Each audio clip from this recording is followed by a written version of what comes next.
આજ બપોર બનાવવાનું છે કારેલાનું શાક, ઊની ઊની રોટલી ને કારેલાનું શાક.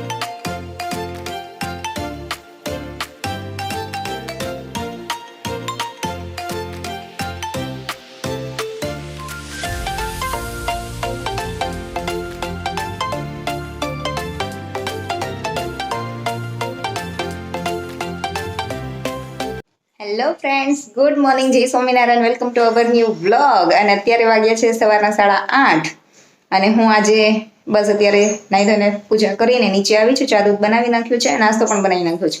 અને અશ્વિના દુકાન પર જલ્દી જતા રહ્યા છે. નાસ્તો એને બાકી છે કેમ કે એને ખમણ બનાવવાના હોય ને એટલે જલ્દી જાગી જાય. હું થોડી મોડી જાગું એટલે અશ્વિને કીધું કે બની જાય એટલે ફોન કરજે, પછી બાલાભાઈ દુકાન પર આવે એટલે નાસ્તો કરવા આવશે.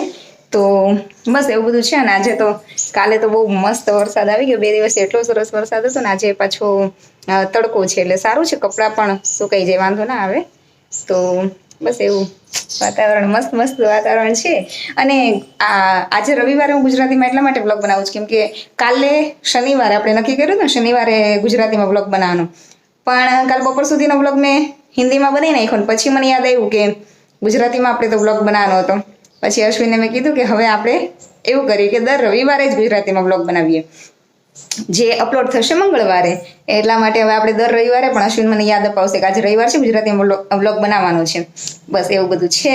તો આજના આખા દિવસનો બ્લોગ ગુજરાતીમાં આવશે, તો બન્યા રહો અમારી સાથે.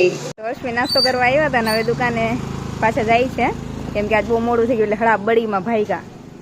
અને બાલાભાઈ તો હજુ જાયગા જ છે એટલે નાસ્તો કરવા બેઠા છે નાઈને. એમ જો બાલાભાઈ નાસ્તો કરે છે ને અશ્વિન ફટાફટ નાસ્તો કરીને ભાગ્યા. તો જો હું અત્યારે ફ્રી થઈ ગઈ છું અને હવે અત્યારે બપોરની તૈયારી કરું છું. તો આજ બપોર બનાવવાનું છે કારેલાનું શાક, ઊની ઊની રોટલી ને કારેલાનું શાક. જો સવારે એટલો સરસ તડકો હતો ને તો પછી બાપુજીને એમ થયું કે અહીંયા દોરી બાંધી દઉં તો કપડાં અહીંયા સુકાઈ જાય એમ.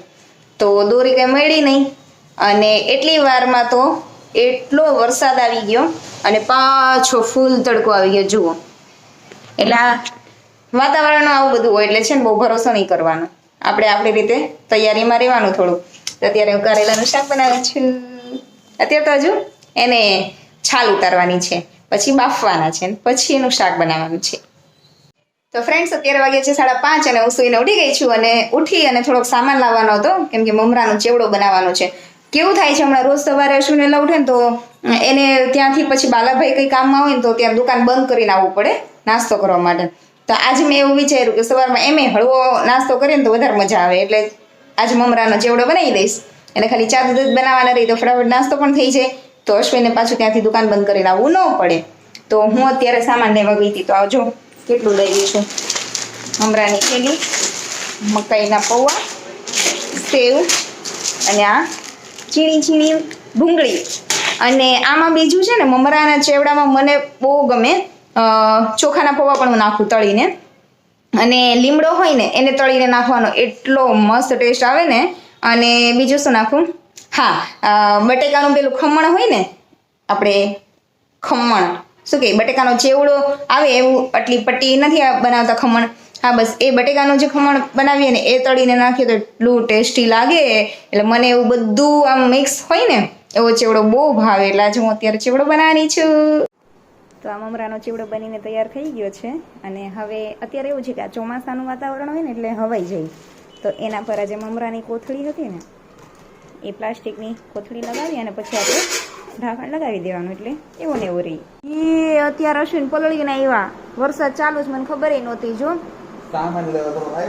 એટલે ઝાપટું આવ્યું હતું ને પછી વયું ગયું, તો અત્યારે વળી પાછું ઝાપટું આવ્યું. તો અશ્વિન આવ્યા ને તો મને ખબર નહોતી. અત્યારે વરસાદ તો ધીમે ધીમે ચાલુ છે એટલે થોડા થોડા પલળીને આવ્યા છે, બહુ ઝાઝા નથી પલળ્યા. આવો આવો હળવો હળવો વરસાદ છે ચાલુ, ઝાપટું ચાલુ છે એમ. कहीं नहीं आवा दियो वरसाद ने बीजो शू चेवड़ो खानो है चलो तो अभी हम नाश्ता करते हैं जो आ टेबल है ने કેટલા દિવસની વાત હતી આ પ્રફુલભાઈ ને લોકો સુરત જ્યારે કેટલા વર્ષ પહેલા 25 વર્ષ પહેલા જ્યારે સુરત રહેતા ને ત્યારે 7 રૂપિયામાં આ ટેબલ લીધું હતું પછી અમાર ઘરે ત્યાં ટેબલ નથી ને તો જ્યોતિબેને કીધું હતું કે અમારે ટેબલ પડ્યું છે લાકડાનું એ તમે લઈ જાજો તો અશ્વિને કેટલી વાર કીધું કે ત્યાંથી લઈ આવજો પણ એ કઈ લેવા ગયા ને અંતે પ્રફુલભાઈને આપવા આવવું પડ્યું તો જો અત્યારે લઈ આવ્યા છે મસ્ત ટેબલ આટલું નાનું ટેબલ સરસ 7 રૂપિયામાં મળી ગયું હતું એ જમાનામાં હવે અત્યારે તો બહુ ભાવ હોય એનો રાધી જો વાસણ ધોવે છે અને અમે જઈએ છીએ ભવનાથ જરાક આટો મારવા કામથી એક મામાને મળવાનો છે એટલે હું ને બાલાભાઈ સારું ચાલ તમે જઈએ देखिए भवनाथ की रौनक देखिए भवनाथ की रौनक है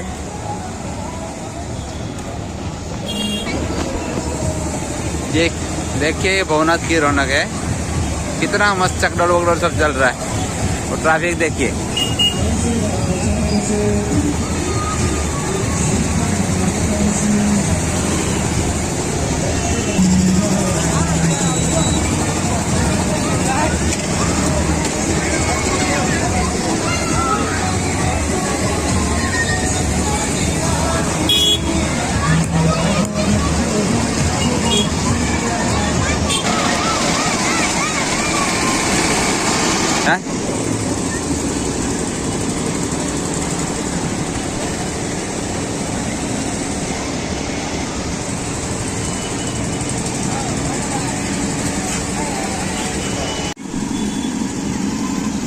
वाह जनकभाई वाह स्वास्तिक ने फेमस मंगाएगा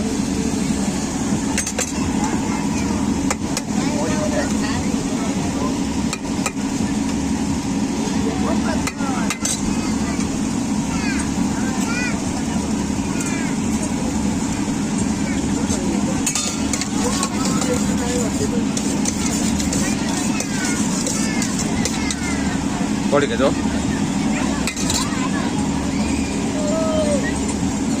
वाह भाई वाह चलो